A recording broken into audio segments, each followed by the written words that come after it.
puszczę wam to nagranie. Ono co prawda nie jest jakieś bardzo bogate wizualnie, ale jest bardzo bogate w treść i postanowię to wam przeczytać, o ile Słowacy nie będą nam za bardzo przeszkadzać w tym. Nevadí, spoločenská situácia sa zmenila a prečítajte to, prosím vás. Jasné. Nazval som to Výzva slobodných občanov Slovenska. V roku 1989 sme sa mnohí z nádejou zúčastnili na fraške, ktorou ste si pripravili priestor na niečo, o čom sa nám ani nesnívalo.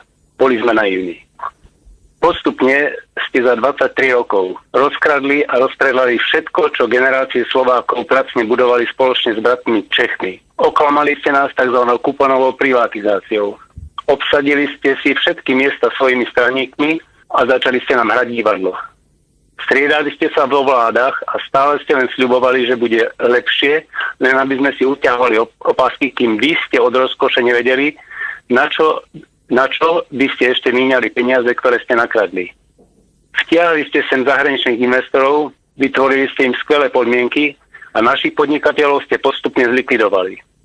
Prijímali ste si zákony hlavne pre svoje potreby, aby ste pri každej krádeži alebo objavenej zločinnosti mohli povedať, že to všetko bolo v súlade s zákonmi tejto krajiny. Aby ste si boli istí, že sa vám nič nestane, kompletne ste si obsadili súdnictvo, prokuratúru a políciu. Dovolili ste, aby sa na pulty predajní dostali nezdravé potraviny, odpad, ktorý by vo vyspelých krajinách ľudia nekupovali. Z dôchodcov ste urobili žobrákov.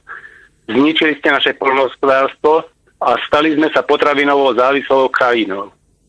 Zdravotníctvo ste dostali na kolená a na jeho žalostnú úroveň doplácajú všetci občania. Za naše peniaze ste ozdravili banky, aby ste ich potom nevýhodne predali do zahraničia.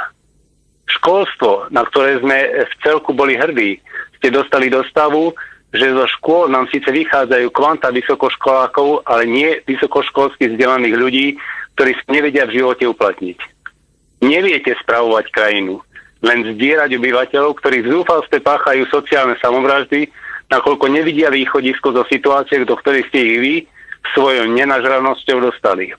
Vrcholom je vaša snaha o zapojenie Slovenska medzi krajiny s tzv. Juvenílnou justíciou, ktorá umožňuje odoberanie detí z rodín, čím priamo ohrozíte existenciu základnej jednotky nášho národa, rodiny. My, občania Slovenska, vyzývame vás, ktorí ste rozkradli a rozpredali náš štát, ktorí ste zodpovední za genocídu tohto národa, ktorí ste zodpovední za to, že slušní ľudia tohto štátu páchajú samovraždy pre situácie, do ktorých ste ich dostali svojou neschopnosťou a nenásytnosťou, ktorí z nás robíte novodobých otrokov. Odíďte. Vieme, že táto výzva na vašich bezcitných tvárach vyvolá len úsmev. Pokojne sa usmievajte. Nakoniec sa budeme usmievať my potom, keď sa vás zbavíme. Berte to ako výzvu k tomu, že môžete odísť bez toho, aby sa vám čokoľvek stalo. Opakujeme, odíďte a nič sa vám nestane. Ak tak neurobíte, sami ponesiete zodpovednosť za to, ako s vami obyvatelia tejto krajiny budú zaobchádzať. Nenádejajte sa, že vás budú súdiť vaši sudcovia podľa vašich zákonov. Budú vás súdiť ľudia, ktorých ste zbedačili a budú vás súdiť podľa vlastného zdravého rozumu. Sami sebe potom dávajte za vinu, ak s vami budú zaobchádzať tak, ako teraz zaobchádzate vy s nami. Hnev občanov, ktorých ste zahnali do slepej uličky, z ktorej nevidia iné východisko, bude možno krutý. Ukradli ste budúcnosť nám, ale najmä našim deťom a našim vnúčatám. Ste bezcitní a skorumpovaní. My vás tu nepotrebujeme a nechceme. Začíname revolúciu proti tyranii.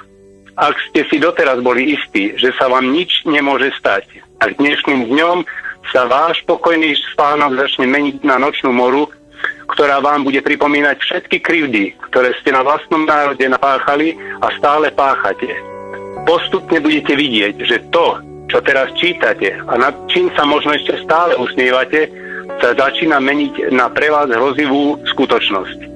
Od dnešného dňa všetci tí, ktorí sa zapoja do tejto revolúcie proti tyranii, začnú nosiť na prsiach našu trikolóru. Táto naša trikolora nás postupne zjednotí. Na začiatku nás bude zopár, ale postupne nás budete vídať stále viac. Nebudú to len dospelí, budú to najmä mladí, deti, starší občania, učitelia, lekári, postupne vojaci, aj policajti, slovom všetci tí, ktorí vás už majú plné zuby. Budeme trpezliví a keď nás bude dostatok, a to vôbec nemusí trvať dlho, prejdeme do otvoreného boja, vyhlásime generálny štrajk a vyjdeme do ulic.